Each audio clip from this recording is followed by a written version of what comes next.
আটা নিয়ে হাজির হয়ে গেছি। আটা দিয়ে নতুন ধরনের একটি রেসিপি হবে, আর তার সাথে হবে এই যে কষা কষা মাংস। এই রকম ধরনের যদি রেসিপিগুলো থাকে রাত্রের খাবারের জন্যে, অন্য কোনো কিছুর কিন্তু আর দরকার নেই। দেখুন তো রেসিপিটা কেমন হলো। নমস্কার বন্ধুরা, শুভরাত্রি। আমি সুধা, আপনারা দেখছেন সুধার রান্নাঘর। তো আবারও চলে আসলাম নতুন ধরনের রেসিপি নিয়ে। তো আজকে এনেছি দুটো রেসিপি, তবে আমি একটা করব আর একটা করবে আমার ছেলে।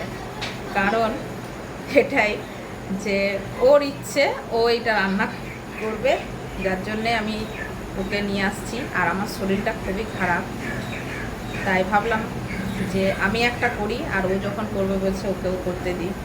তো রেসিপি দুটো দেখুন, কেমন লাগে অবশ্যই কমেন্টে জানাবেন। আমার চ্যানেলে যদি নতুন হয়ে থাকেন চ্যানেলগুলো সাবস্ক্রাইবার করবেন। যারা ইউটিউব থেকে দেখছেন চ্যানেলটি সাবস্ক্রাইবার করবেন, যারা ফেসবুক থেকে দেখছেন পেজটিকে ফলো করে পাশে থাকবেন। ছোটো শুরু করা যাক রান্না।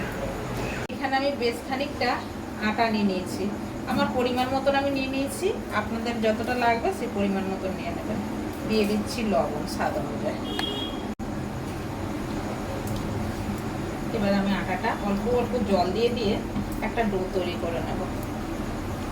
এই যে এদিকে সব কুটা কাটা চলছে, রান্না বান্নার তোড়জোড়।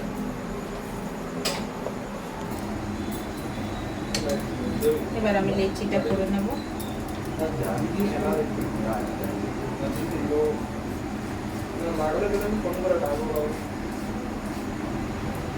মাখা হয়ে গেছে, লেচি করা হয়ে গেছে। চলো এখানে বসিয়ে দিয়েছি তাওয়া। এবার আমি পরোটাগুলো ভেজে নেব। পরোটার সাথে রাত্রের খাবারের আর কি রয়েছে আইটেম, সেটা কিন্তু অপেক্ষা করুন জানার জন্যে বা দেখার জন্য যে পরোটার সাথে কি মেনুটা আছে। আর আজকে কিন্তু নতুন কুক রান্না করবে, অবশ্যই কমেন্ট করে জানাবেন যে কেমন হয়েছে রেসিপিগুলো। আমি কিন্তু পরোটা করার সময় আগে ভালো করে আমি ভেজে নিই রুটিগুলো, যেহেতু কাঁচা থাকে তো, যার জন্য আগে ভালো করে এরকম করে ভেজে নিই, তারপরে তেল বা ঘি দিয়ে করি।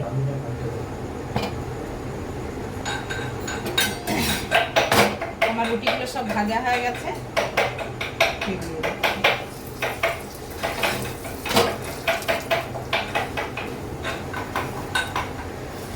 পরোটাগুলো ভেজেছি আমি, কিন্তু একসাথে 5টা পরোটা আমি করে নিয়েছি, হয়ে গেছে। এবার এই যে ক্যাস্ট্রল নিয়েছি,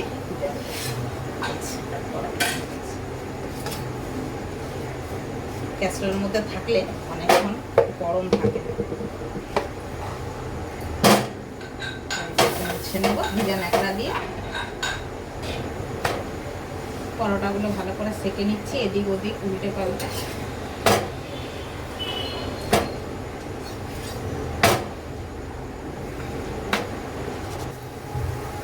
চলুন বন্ধুরা, দেখতে দেখতে কিন্তু পরোটাগুলো আমার সব হয়ে গেল। এবার মাংস রান্নার দিকে যাওয়া যাক। সব পরোটা হয়ে গেছে। একটা কড়া বসিয়ে দিয়েছি। এবার এই কড়াতে বেশ খানিকটা তেল দিয়ে দেওয়া হচ্ছে। এবার এই তেলে কীগুলো ভেজে নেব সেটাই আমি দেখাচ্ছি। তো এই কড়াতে এই যে তেলটা গরম হয়ে গেছে দেওয়ার পর, এবার ভেজে নেব প্রথমে ক্যাপসিকাম। ছোট ছোট করে কেটে রাখা কিছুটা ক্যাপসিকাম, মানে একটা গোটা ক্যাপসিকামকে হাফ এটা ভেজে নিয়েছি। তো হাফ ক্যাপসিকামটা আমি লাল লাল করে বেশ ভেজে নিয়েছি। ভাজার পরে ওই তেলের ভিতরে মাংসে দেয়া আলুগুলো ভেজে নেব ভালো করে।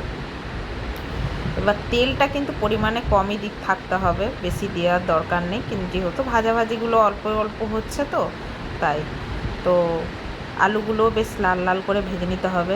মাংসতে যদি একটু আলু ভেজে দেওয়া হয় বন্ধুরা, খেতে কিন্তু খুবই ভালো লাগে। দেখতে পাচ্ছে তো লাল লাল করে আলুগুলো ভেজে তুলে নেওয়া হচ্ছে।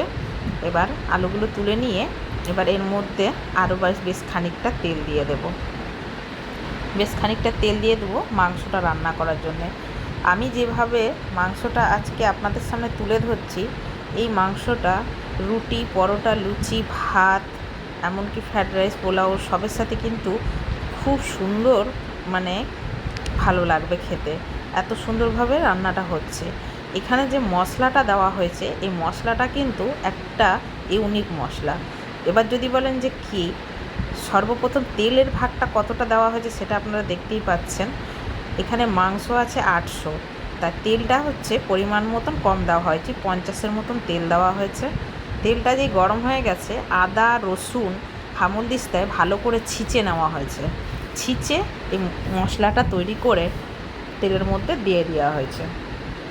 এবার ভেজে ভালো করে লাল লাল করে ভেজে ওর মধ্যে দিয়ে দেওয়া হয়েছে পেঁয়াজটা খানিকটা, পেঁয়াজ দিয়ে একটু লবণ দিয়ে দেওয়া হয়েছে, দিয়ে আবার ভালো করে লাল করে একটু ভেজে নেওয়া হয়েছে। ভেজে নিয়ে কাঁচা লঙ্কা টমেটো দিয়ে দেওয়া হয়েছে, দিয়ে ভালো করে কাঁচা লঙ্কা টমেটোটাও পেঁয়াজের সাথে ভেজে নেওয়া হয়েছে। ভেজে নিয়ে বেশ খানিকটা নুন দিয়ে দেওয়া হলো, কারণ মাংসতে যেহেতু নুন দিতে লাগবে, যার জন্যে নুন, হলুদ গুঁড়ো, লঙ্কা গুঁড়ো এগুলো দিয়ে দিতে হবে পরিমাণ মতন, যতটা লাগবে পরিমাণ মতন দিয়ে দিতে লাগবে।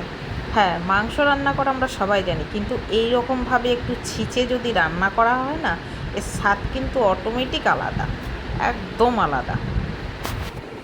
তো আমি ভালো করে এইটা কষিয়ে নিচ্ছি।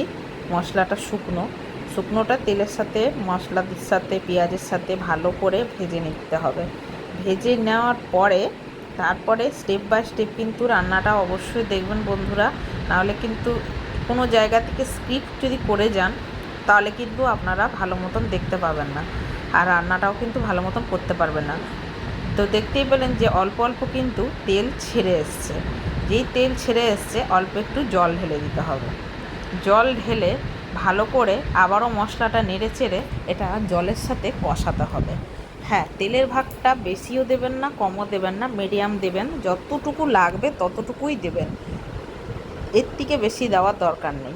যেহেতু ব্রয়লার মাংস তো তাই মাংসটা পরিষ্কার করে ধুয়ে রাখা ছিল। যেই মশলাটা ভালো করে কষানো হয়ে গেছে, এই পরিবর্তে এবার দিয়ে দেওয়া হলো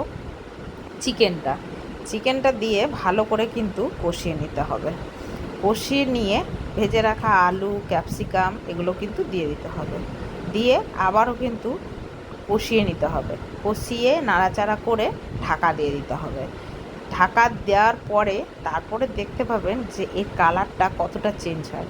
আর মাংসতে আর জল দেওয়ার দরকার নেই, কারণ এই যে মাংস থেকে আলু থেকে জলটা বেরোবে, এই জলেই মাংসটা পুরোটা রান্না হয়ে যাবে। আর যেহেতু পরোটা দিয়ে খাওয়ার মতন মাংস, জল তো ব্যবহার হবেই না, কারণ পরোটা, রুটি, লুচি এইসবের সাথে একটু কষা ধরনের মাংসটাই ভালো লাগে, ঝোল ভালো মাংস কিন্তু ভালো লাগে না। তো যাই হোক, চলুন এবার কিন্তু ঢাকার পালা।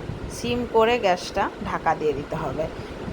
এই যে ঢাকা দিয়ে একটু ঢাকাটা খুলে আবারও নাড়াচাড়া করে নিতে হবে। দেখতে হবে যে মাংসটা কতটা কুক হয়েছে। আলু মাংস বেশ খানিকটা কিন্তু কুক হয়ে গেছে।